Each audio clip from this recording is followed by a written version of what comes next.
जय हिंद दोस्तों, आप सभी का स्वागत है आपके अपने सैनिक वेलफेयर यूट्यूब चैनल में। दोस्तों, 8वें वेतन आयोग के ऊपर एक बड़ा अपडेट। आज के इस वीडियो के माध्यम से आप ये समझ पाएंगे, जान पाएंगे कि अब तक वेतन आयोग ने क्या एक्चुअली कर लिया है और अब क्या चल रहा है और कब तक वेतन आयोग की रिपोर्ट आपको मिलने वाली है। साथ ही साथ आप ये जान पाएंगे कि एक्सपेक्टेड आपका कितना फिटमेंट फैक्टर होने वाला है, कितनी आपकी मिनिमम सैलरी बनेगी और कितना आपको एरियर मिलेगा।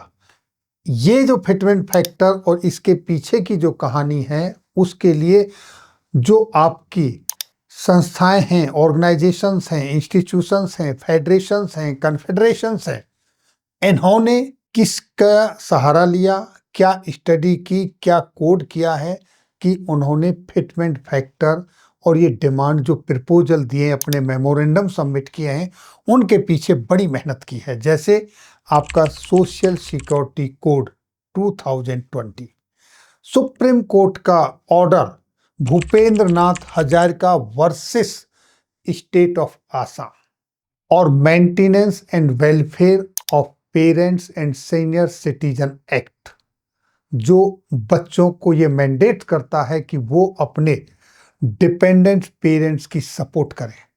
इन सारी चीज़ों का स्टडी किया है, इन सारे का अध्ययन किया है। ये सारे के सारे जो डॉक्यूमेंट हैं, ये गवर्नमेंट के डॉक्यूमेंट हैं, किसी प्राइवेट बॉडी के नहीं हैं, और इन्हीं के आधार पर कैलकुलेट करके बड़े ही सही तरीके से गवर्नमेंट के आगे रखा है। तो आइए एक एक करके विद ऑथेंटिकेटेड डॉक्यूमेंट के साथ चेक करते हैं कि कहाँ आपका वेतन आयोग इस वक्त है और क्या आपको मिलने की उम्मीद है। तो देखिए दोस्तों, AidesPayCommission.in हमारी वेबसाइट के ऊपर आपको सब कुछ ये डिटेल में मिलेगा। एड्स सेंट्रल पे कमीशन प्रोग्रेस टाइमलाइन, ये जैसा कि आप जानते हैं जनवरी में क्या हुआ, 28 अक्टूबर को क्या हुआ, 23 नवंबर को क्या हुआ, ये सबको पता है। यहाँ से आगे की कहानी शुरू होती है 3 नवंबर 2025 को कमीशन का गठन हुआ और तब से लेके 18 महीने का समय दिया गया, जो कि 2027 अप्रैल में पूरा हो रहा है। आपको ये जानकर खुशी होगी कि आपको 18 महीने के बाद अप्रैल 2027 में रिपोर्ट मिल जाएगी, जिस तरीके से वेतन आयोग काम कर रहा है। और इसके पीछे की कोई और भी वजह हो सकती है, वो आप समझ सकते हैं, मैं कुछ नहीं कहूँगा, लेकिन हाँ, आपको रिपोर्ट अवश्य मिल जाएगी, ये पक्की बात है। तो 5 फरवरी से 23 मार्च तक आपको जितने भी 8वें वेतन आयोग के लाभार्थी हैं, उनको क्वेश्चनर दिए गए थे, उनका फीडबैक मांगा था, वो फेज पूरा हो गया। 5 मार्च से 15 जून तक मेमोरेंडम सबमिशन की बात की गई थी, वो भी फेज पूरा हो गया, मेमोरेंडम सबमिशन कंप्लीट हो गए। देखिए, HCPC memorandum submission, the last date for submission of response was 15 June 2026। ये पूरा हो गया, क्लोज हो गया है, अब किसी का मेमोरेंडम सबमिट नहीं होगा। ये फेज भी आपका पूरा हो गया। और नेक्स्ट देखिए, 30 जून 2026 तक डेटा कलेक्शन हो गया, जितने भी मंत्रालय थे, ऑफिस थे, सबसे उनका डेटा कलेक्शन हो गया।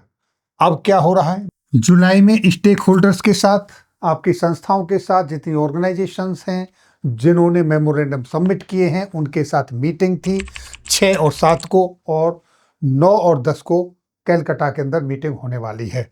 तो मीटिंगों का दौर चल रहा है और साथ ही साथ जो आपका डेटा कलेक्ट हुआ है, जो आपके मेमोरेंडम सबमिट हुए, उनका कलेक्शन और एनालिसिस चल रहा है। अब उनका जो है एनालिसिस चल रहा है, इसके बाद आपका रिकमेंडेशन आएगा। तो ये वेतन आयोग का मोटा मोटा अब एनालिसिस एंड रिकमेंडेशन बचा है, बाकी उन्होंने डेटा कलेक्शन, और अभी तक बहुत सारी मीटिंगें हो चुकी हैं और कुछ मीटिंगें और होनी बाकी हैं, लेकिन अभी उनकी डेटें नहीं आई हैं।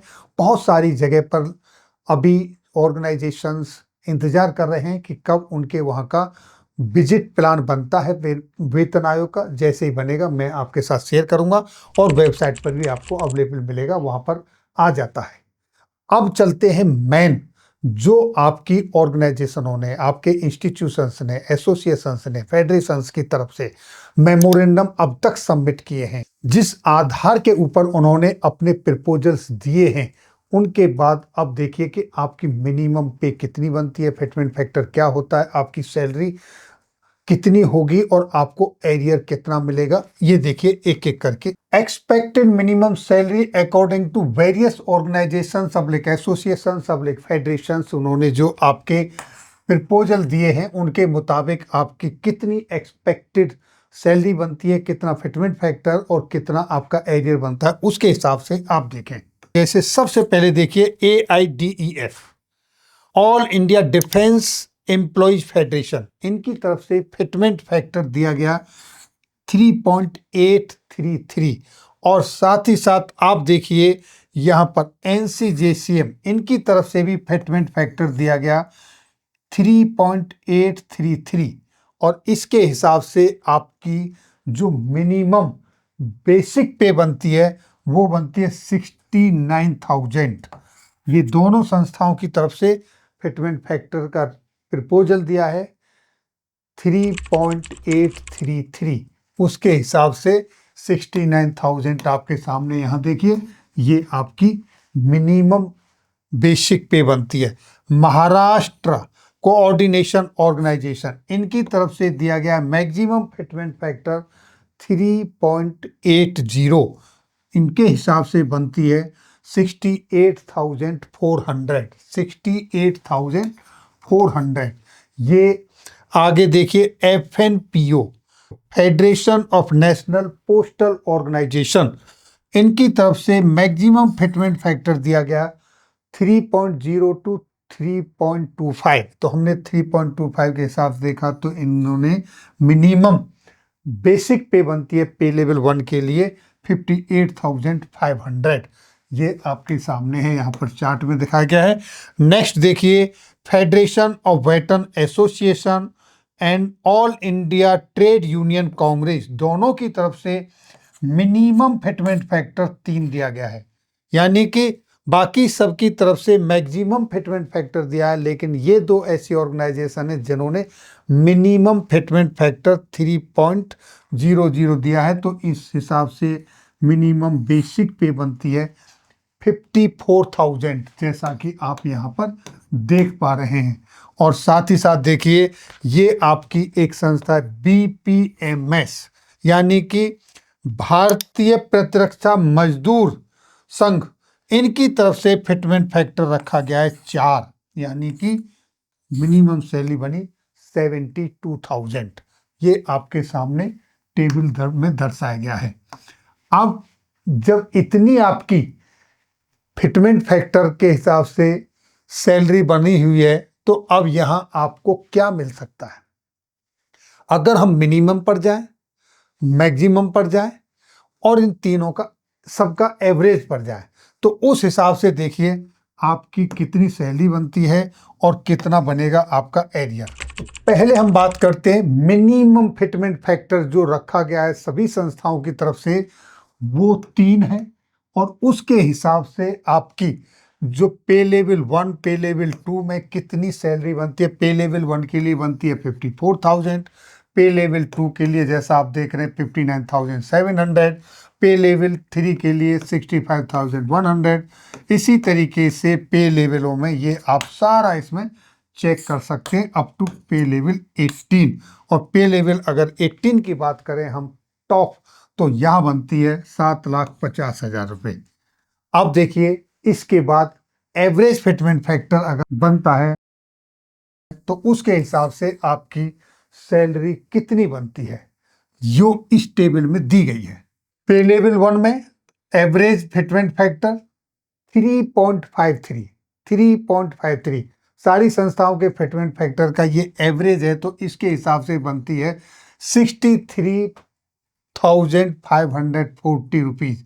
पे लेवल 2 के लिए 70,247, पे लेवल 3 के लिए 76,601 रुपीज और पे लेवल 4 के लिए 90,015 रुपीज, पे लेवल 5 के लिए 1,03,076 और टॉप फिटमेंट लेवल के लिए 8,82,500।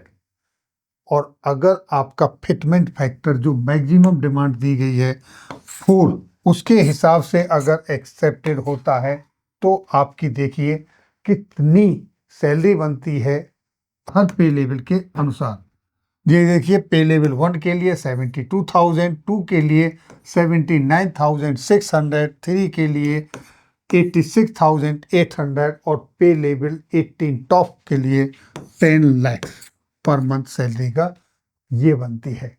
अब अगर इन्हीं के फिटमेंट फैक्टर 3 के हिसाब से जब हम कैलकुलेट करते हैं तो आपका एरियर देखिए कितना बनता है। और एरियर किस तरीके से हमने कैलकुलेट किया है, एरियर कैलकुलेट किया है 20 महीने का, क्योंकि आपका जो रिपोर्ट सबमिट होगी वो होगी आपकी अप्रैल के महीने में 2027 में। तब अप्रैल महीने में आपकी रिपोर्ट आएगी तो इसका मतलब 2026 के 12 महीने, अप्रैल तक 4 महीने, तो ये हो जाते हैं 16 महीने। और कम से कम 3 से 4 महीने गवर्नमेंट को भी चाहिए स्टडी करके रिपोर्ट को इम्प्लीमेंट करने के लिए, ऑर्डर देने के लिए। तो आप मान लीजिए 20 महीने बाद आपकी रिपोर्ट इम्प्लीमेंट होगी। 8वां वेतन आयोग भी मिनिमम 20 महीने के बाद इम्प्लीमेंट होगा। तो 20 महीने का हमने आपका एरियर कैलकुलेट किया है। अगर आपका जो संस्थाओं ने फिटमेंट फैक्टर प्रपोज किया है उसमें से मिनिमम को एक्सेप्ट कर लिया जाए तो पे लेवल 1 के लिए आपकी 18,007वें वेतन आयोग में अगर 3 से मल्टीप्लाई किया जाए तो 54,000 आपका बनती है सैलरी। उसमें से 18 माइनस कर देते हैं तो आपका 36,000 रुपये एरियर के रूप मिलता है 1 महीने के लिए। और अगर इसको हम 20 महीने के लिए कैलकुलेट करें तो ये पे लेवल 1 के एम्प्लॉय के लिए 7,20,000 रुपये एरियर के रूप में बनते हैं। पे लेवल 2 के लिए 7,96,000 और पे लेवल 3 के लिए 8,68,000। इसी तरीके से आप आगे के जितने भी पे लेवल हैं 18 तक आप इनको चेक कर सकते हो। अगर फिटमेंट फैक्टर आपका मिनिमम नहीं, जितने भी प्रपोज किए हैं उनका एवरेज मिल जाता है आपको, तो आपका एरियर कितना बनता है वो देखिए। ये आपके एवरेज आपका फिटमेंट फैक्टर मिल जाता है आपको 3.53। तो उसके हिसाब से पे लेवल 1 के लिए आपका जो एरियर बनता है वो बनता है 9,10,800 और पे लेवल 2 के लिए बनता है 10,06,940 रुपये और पे लेवल 3 के लिए बनता है 10,98,020 रुपये। इसी तरीके से आप सारे पे लेवलों का एरियर यहाँ पर चेक कर सकते हो। और अगर आपका फिटमेंट फैक्टर मैक्सिमम एक्सेप्टेड हो जाता है तो आपका एरियर कितना बनता है वो देखिए पे लेवल 1 to 18 तक। इस टेबल में देखिए मैक्सिमम फिटमेंट फैक्टर जैसा कि 4 प्रपोज किया गया उसके मुताबिक पे लेवल 1 की जो एरियर बनता है वो 10,80,000 रुपये बनता है और 2 के लिए 11,94,000। इसी तरीके से आप सारे का एरियर देख सकते हैं। तो ये मिनिमम, एवरेज और मैक्सिमम की बात की, जो संस्थाओं ने बड़ी स्टडी करने के बाद, जैसा कि मैंने अभी आपको बताया, maintenance and welfare of parents and senior citizen act government का डॉक्यूमेंट है, उसकी स्टडी की, उसके क्या रिकमेंडेशन हैं। दूसरा सोशल सिक्योरिटी कोड 2020 उसकी स्टडी की। और सुप्रीम कोर्ट का जो ऑर्डर है Bhupendra Nath Hazarika versus state of Assam, supreme court ने क्या वर्डिक्ट दिया, उन सब के आधार पर ये फिटमेंट फैक्टर प्रपोज किए हैं। आज आप सोचिए बेंगलोर हो, गुड़गांव हो, एनसीआर, बॉम्बे, किसी भी सिटी में चले जाएं, 4th क्लास एम्प्लॉय एक बच्चे को ठीक से अच्छे स्कूल में शिक्षा दिलाने में समर्थ नहीं है। अगर वो अच्छे स्कूल में बच्चे को शिक्षा दिलाए, उसको आज जो बच्चों को फैसिलिटियां मिल रही वो सारी फैसिलिटियां दे, तो उसके लिए मुश्किल होगा। और अगर उसके पास में पेरेंट्स का और लोड आता है तो और मुश्किल होगा, क्योंकि किराया ही वो 1 BHK 2 BHK में रहना मुश्किल होगा, तो उसको उतना किराया भी नहीं दे पाएगा। इसका खर्चा बहुत ज़्यादा होगा। ये देखना पड़ेगा, सोचना चाहिए कि क्या एम्प्लॉय के ये खर्चे किस सैलरी से उसके मीट करेंगे, कितनी सैलरी से उसका जो जीने का स्तर है वो मेंटेन होगा, पेरेंट्स को और बच्चों को वो लुक आफ्टर कर पाएगा। इसीलिए फैमिली यूनिट जो 3 है उसको 5 करना ही पड़ेगा और गवर्नमेंट के ही ये डॉक्यूमेंट है, गवर्नमेंट के ही डॉक्यूमेंटों को कोड किया है और गवर्नमेंट के ही वेजेस है, तो गवर्नमेंट को ये वेजेस को बढ़ाना पड़ेगा कर्मचारियों का, ताकि वो आज की जो जरूरत है, आज जो एम्प्लॉय हैं वो अपने बच्चों के साथ साथ पेरेंट्स को भी प्रॉपर तरीके से लुक आफ्टर कर सके। ये जो संस्थाओं ने डिमांड रखी है वो सरकारी दस्तावेजों की स्टडी करके उनके आधार पर ही रखी है। तो ये थी जानकारी 8वें वेतन आयोग के अब तक के डेवलपमेंट के ऊपर और संस्थाओं की तरफ से, इंस्टीट्यूशंस, ऑर्गेनाइजेशन, फेडरेशंस की तरफ से जो प्रपोज्ड फिटमेंट फैक्टर दिए हैं उनके अनुसार एक्सपेक्टेड जो आपकी सैलरी है और एरियर है उससे रिलेटेड आपकी इसके ऊपर क्या राय है, आप अपने कमेंट्स बॉक्स में जरूर लिखें। फिर मिलेंगे आपके वेलफेयर से जुड़ी किसी अन्य जानकारी के साथ अगली वीडियो में। तब तक के लिए जय हिंद, जय भारत।